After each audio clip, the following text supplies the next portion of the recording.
Орой минь хүмүүсээ.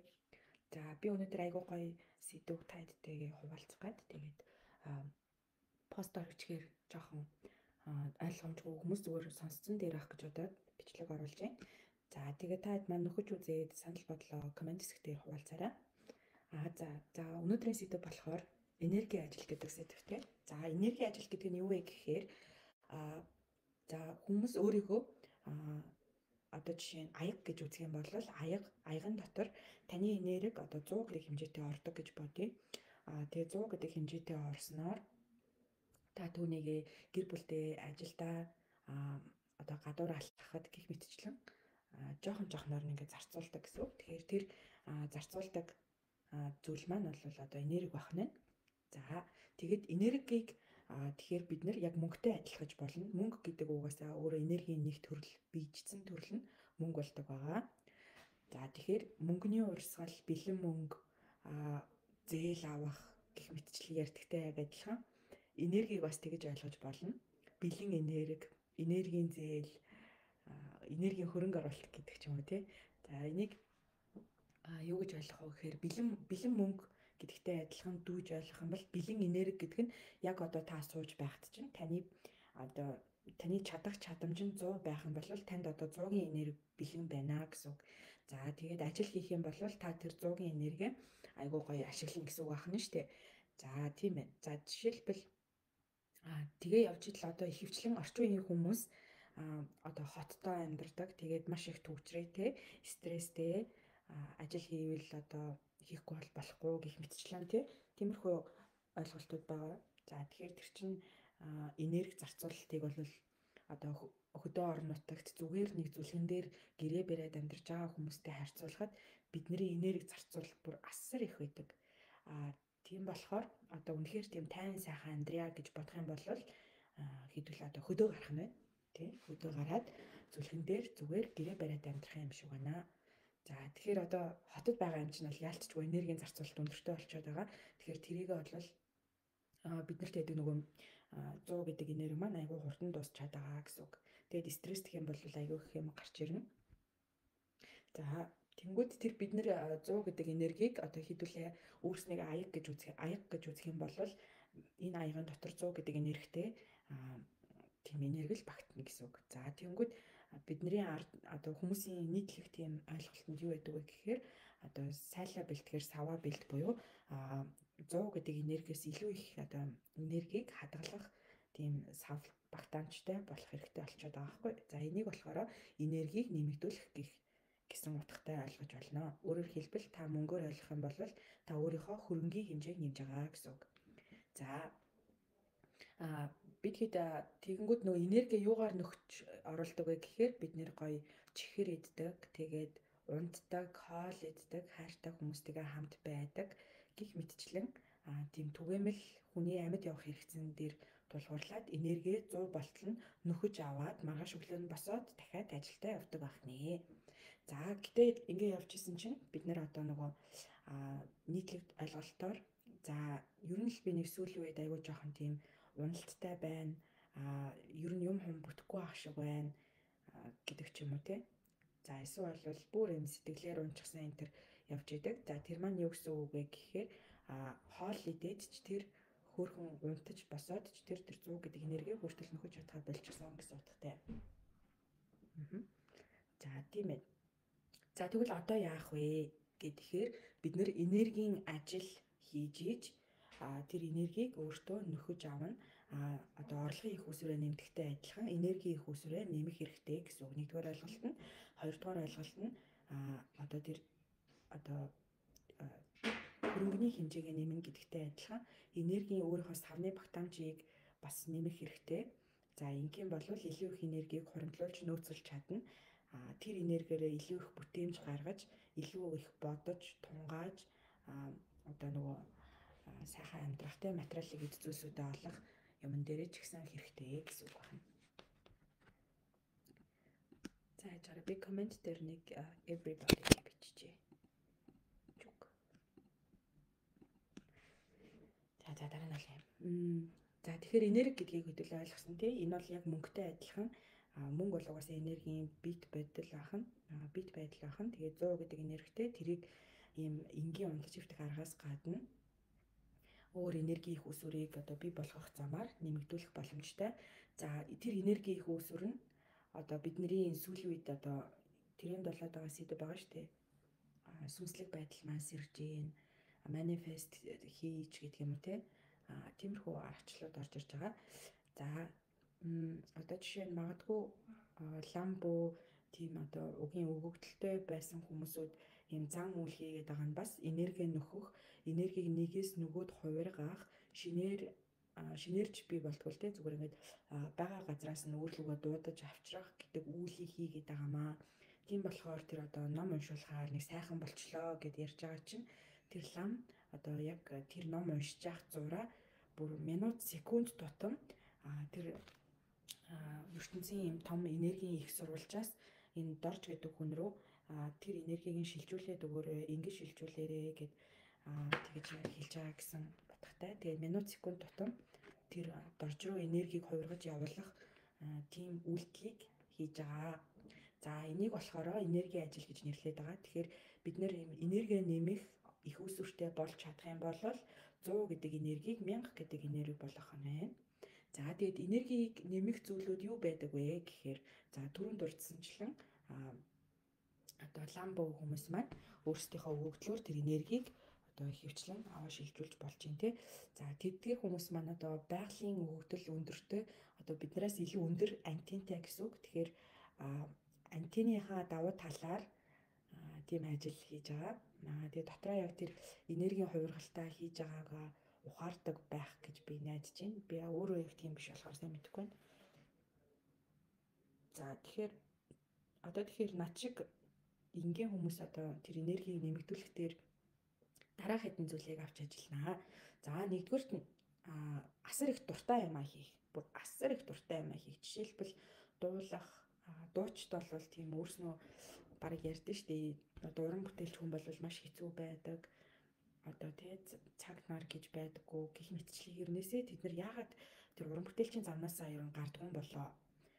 Яагаад тэгэхээр тэд нэр одоо дуулах тусам жавхаажиж тайзан дээр гарах тусам цоглог болдог ч юм уу тий тэр дуртай юм хийж байгаа учраас тэр бие сэтгэлийнх нь энерги нь ерөөсөө зогсдгүй бүр ингээд нэмэгдээд 100 150 200 250 10 жил болохоор явцсан хүн бол за баг одоо супер төвшний бясалгач тэр болчихсон тийм байдаг. Тэгээд тийм өндөр энергитэй хүмүүс чинь тийм хурдан ярьдаг, нүд ам нь гялалцдаг. Одоо тэр урлагийн хүмүүс чинь айгүй тийм сонин өөрийгөө тийм экстра хит хурц илэрхийлэмжтэй байдгийг та бид мэднэ те. За дараагийнх нь за эхнийх нь болохоор маш гоё дуртай ажиллаа хийх юм бол тэгдэг байхан. За тэр нь юу гэсэн үг вэ гэхээр логикоор бодох юм бол за бид нар 100 гэдэг энергитэй байжгаад ажиллаа хийгээд 50 гэдгийг нь ажилдаа өгчлөө. Тэнгүүд 50 энерги ажилдаа зарцуулангууд тэр ажилласаа дараа нь кайф аваад тэр кайф ч юм уу амжилт ч юм уу тэр юм кайф нь таны бие рүү 150 энергийг одоо хувиргаж оруулдаг болоо. Одоо өөрөөр хэлбэл хувьцаагаар ярих юм бол одоо 3 нугарсч ашгаа олно гэсэн үг. Тэгэхээр одоо кайфтай ажил төрөл хийх юм бол ашгаа 3 нугалж авах буюу зарцуулсан энерги 3-аас 4 нугалж авна гэсэн үг байна. За энэ 3 4 гэдэг бол зүгээр миний жишээнд авч байгаа тоо зүгээр тэгээд адилтгаад бодорой. За дараагийн энергийг нэмэгдүүлэх нэг үүсвэр бол бясалгал байдаг.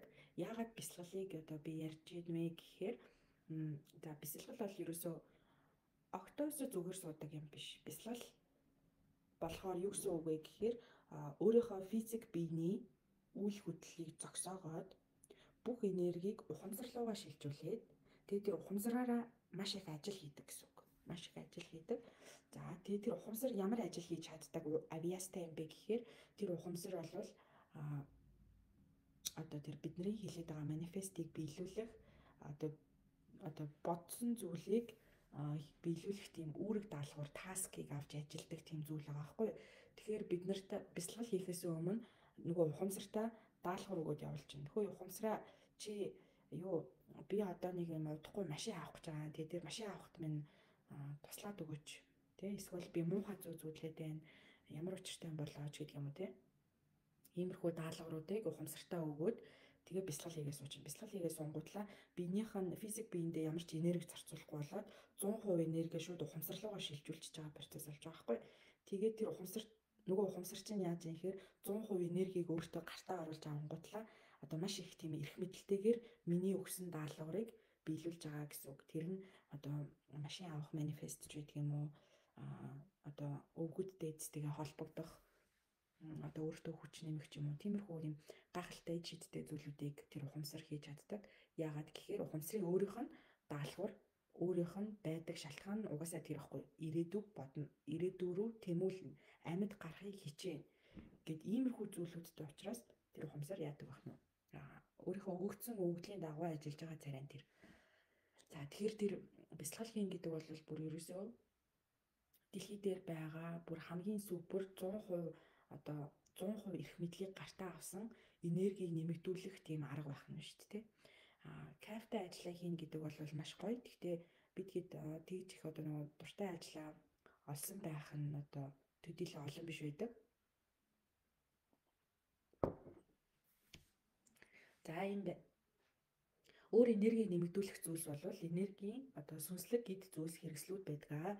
За тэр эд зүйлс хэрэгслүүдийн жишээлбэл лаа, ургамал, чулуу, байгалийн чулуу, хонх, дамар, дуут, аяг гэх мэтчлэн тийм хэрэгслүүд байдаг. Тэгэхээр тэр хэрэгслүүдийг бид нар зөв техникийн дагуу яг зөв ашиглах юм бол тэд нар яадаг вэ гэхээр нөгөө тэр дээд хүчнээс тийм сайн энергийг ингээд нуруунд дээр үүрээд надад авчирч өгдөг бахан. Одоо тийм зараалмаар гэх юм уу? Одоо тийм байдаг бахны. Тэгэхээр эзэндээ үйлчлдэг тийм сүнслэг эд зүйлс байдаг бахна. За энергийг нэмэгдүүлэх маш амархан нэмэгдүүлэх 3 аргыг би та бүхэндээ хэлж өглөө. За энэ дээр нэг зүйлийг би бүр үнэхээр дуртахгүй чадахгүй байна. За саяны тэр сүнслэг эд зүйлс дээр ороод ирэхлээр манифест орж ирнэ. За тийм манифест ч өөр яадаг вэ гэхээр одоо нөгөө үйл дом шившлэг хийдэг болж таарч байгаа шүү дээ. Гэж хүмүүс нийтлэг ойлголтоор буруу ойлгодог. Яг үнэндээ манифест бол зөвхөн ухамсар дотор явагддаг. Яг жинхэнэ бол ухамсар дотор явагддаг. Тэрэн дээр бид нар зүгээр нэг тийм нэг навч шатаач ёстой юм шиг тиймэрхүү үйл дом юм бодоод байдаг. Тэр бол ерөөсөө нэг тийм шаардлагагүй зүгээр одоо nice to have okay. Тэгээд одоо нэг илүүдсэн ганган байгаагийн л ганган байгаа гэдэгтэй яг адилхан утгатай гэсэн үг. За энэ дээр сүүлийн 2-3 жил юу орж ирж байна гэхээр за үннийг хэлье одоо энэ шулмын зан үйл гэдэг зүйл орж ирж байна.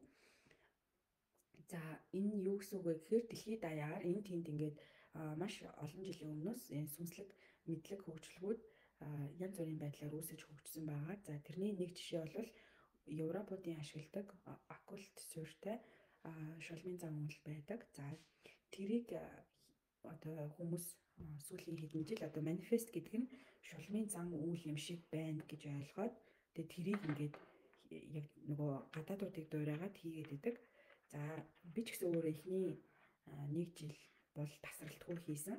За тэгээ юу тохиолддог вэ гэхээр тэрний яагаад би эсэргүүцэж байгаа гэдгээ одоо хэлье. Тэр нь болохоор энергийн тэр ажил гэдэг зүйлээ ерөөсөө ойлгоогүй хүн тийм шулмын зан үйл тэгдэг гинэ гингут наа тийм үү гэж дуурайж хийж байгаа гэсэн үг. За тэгээд манай энэ групп дээр байгаа мэдээллүүдийг харах юм бол би хизээч одоо харлаа тийм юу шатаа хайрын дом хиймээ гэж бол хэлдэггүй. Яа тэгэхээр тэд нар маань өөрснөө хойно бол энергийн маш том буруу логик явж идэг. Эргээд яах нь бид нар төлбөрөө төлдөг байх нэ. За шулмын зан үйл гэдэг нь болохоор маш олон тийм сүнслэг эд хэрэгсэл навч одоо яа тийм нэг утас тастаж шатаах ч юм уу тийм маш олон тийм домын шинжтэй домнууд хийдэг. Энэ домнууд нь мэдээж хэрэг сүнслэг домнолт учраас маш хүчтэй. За маш хүчтэй, маш бол хүчтэй биш зэ. Зүгээр л одоо хүчээр ярих юм бол 10-аас 1, 2, 3 муу хавцаа. Тиймэрхүү хүчийг агуулдаг. Тэгээд тийм юмнууд айгүй хийгээд идэг. Гэтэл тэр үүлийг хийж байгаа хүн өөрөө ухамсаргүйгээр тэр үүлийг хийж байгаа учраас тэр сүнслэг эд зүйл дээр муу хүч орж ирээд тэр муу хүчийг авч манифест хийж байгаа гэсэн үг. За муу хүчийг авч манифест хийнэ гэдэг нь та одоо шулуухан хэлэхэд бол чөтгөрт үйлчилж эхэлж байгаа гэсэн үг. Тэгээд одоо тэд нар чинь айгуу гоё бүх юмыг зохион байгуулна шүү дээ. Оо чи машин хүсэж байгаа юм уу? Илүү юм шун, илүү гоё машин, ингэж дом сурыг, ийм шившлэг хий гэд тэр манифестийн биш тэр шулмын зан үйлийн янз янз юмнууд хийлгээд тэгээд эцсийн бүлэгтээ тэр хүн гоё хүч авахта хаанаас авах вэ? Өөрөө тэр энергийн хуйлаа ерөөсөө ухамсарлаагүй хүн юм чинь хаанаас ч хамаагүй авчих штэ. Тэгэхээр тэр нь муу талын хүчийг 99.99%-аас авдаг байх нэ. За энэ нь юутай адилхан бэ гэхээр за миний ам цангаад байгаа юм чинь би нэг юм уумаар байна гэд шээ суугаад байгаатай яг адилхан гэсэн үг.